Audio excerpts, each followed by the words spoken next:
Have you ever wondered why your coffee tastes different depending on how you brew it? The answer lies in physics.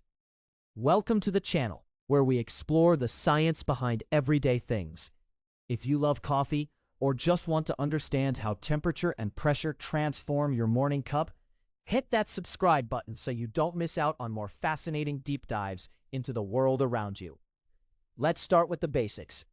Coffee is made up of thousands of different compounds. When hot water meets coffee grounds, extraction happens. But here's the thing. Not all compounds dissolve at the same rate. Some need higher temperatures to release their flavors, while others dissolve quickly at lower temperatures. This selective extraction is what determines whether your coffee tastes amazing or disappointing. Temperature is absolutely critical to coffee extraction. When water is too cold, you get under-extraction. This means the water doesn't pull enough compounds from the grounds, leaving your coffee tasting weak, sour, and underwhelming. Think of it like trying to dissolve sugar in ice water. It just doesn't work well. The cooler the water, the slower the process moves. On the flip side, water that's too hot causes over-extraction. Excessive heat pulls too many compounds from the grounds, including bitter ones that ruin the flavor. Your coffee becomes harsh, burnt, and unpleasant to drink. The sweet spot is between 190 and 205 degrees Fahrenheit. This range allows optimal extraction without pulling out those unwanted bitter compounds. But temperature alone doesn't tell the whole story. Pressure plays an equally important role, especially in espresso. Espresso machines force hot water through tightly packed coffee grounds at 9 bars of pressure. That's 9 times atmospheric pressure. This immense force dramatically changes how water interacts with the grounds. Under pressure, water behaves differently. It can penetrate the coffee grounds more efficiently and extract compounds much faster than gravity-fed brewing methods. This is why espresso shots extract in just 20 to 30 seconds, while pour-over coffee takes 3 to 4 minutes. The pressure essentially speeds up the entire extraction process. The relationship between temperature and pressure is fascinating. Higher pressure allows for slightly lower water temperatures, while still achieving excellent extraction. This is counterintuitive to many people. You might think you'd need boiling water, but espresso machines show us that pressure can compensate for temperature. When you increase pressure, you increase the energy in the system, allowing more extraction at lower heat. This is why espresso has such a rich, concentrated flavor. The combination of high pressure and specific temperature creates a unique extraction profile. That beautiful golden foam on top of a perfect espresso shot forms because of pressure. As the water shoots through the grounds under pressure, gases are forced into solution. When the espresso hits atmospheric pressure in your cup, those gases escape and create the crema. Now let's talk about grind size, because it's intimately connected to temperature and pressure.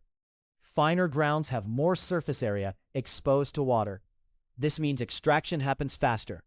With finer grounds, you need either lower temperatures or shorter contact times to avoid over-extraction. Conversely, coarser grounds need more time or higher temperatures to extract properly. It's all about balance. Different brewing methods highlight this balance in different ways. French press uses coarse grounds and longer steeping times at moderate temperature. The pressure comes from you physically pressing down the plunger at the end.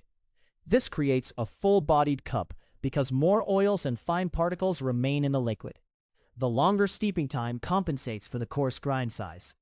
AeroPress brewing combines moderate pressure with medium-fine grounds and hot water. You get faster extraction than French press, but not as intense as espresso. The physics here involves both time and pressure, working together to pull out the right amount of flavor compounds. It's a beautiful middle ground that many coffee enthusiasts love. Cold brew represents the opposite end of the spectrum. Instead of heat, cold brew uses time. You steep coarse grounds in cold water for 12 to 24 hours. The lack of heat means extraction is incredibly slow, but it's thorough. Cold water actually extracts different compounds than hot water. You end up with a smoother, less acidic cup, because certain acidic compounds don't dissolve well in cold water.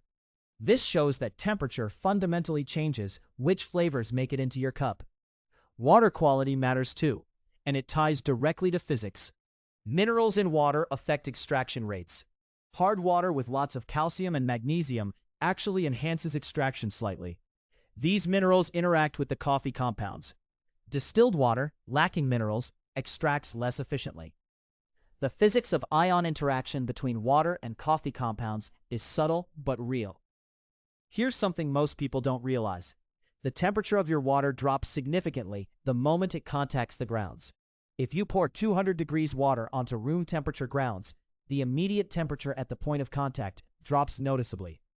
This is why many coffee experts suggest letting your kettle cool for about 30 seconds after boiling before brewing. You're accounting for this rapid heat loss. Let me share a practical insight that demonstrates this physics. If you really like the video so far, I'd love if you'd hit that like button. It helps me create more content like this. Now here's the thing. If your coffee tastes consistently sour, you're probably under-extracting. Try hotter water or finer grounds or longer brew time. If it tastes consistently bitter, you're over-extracting.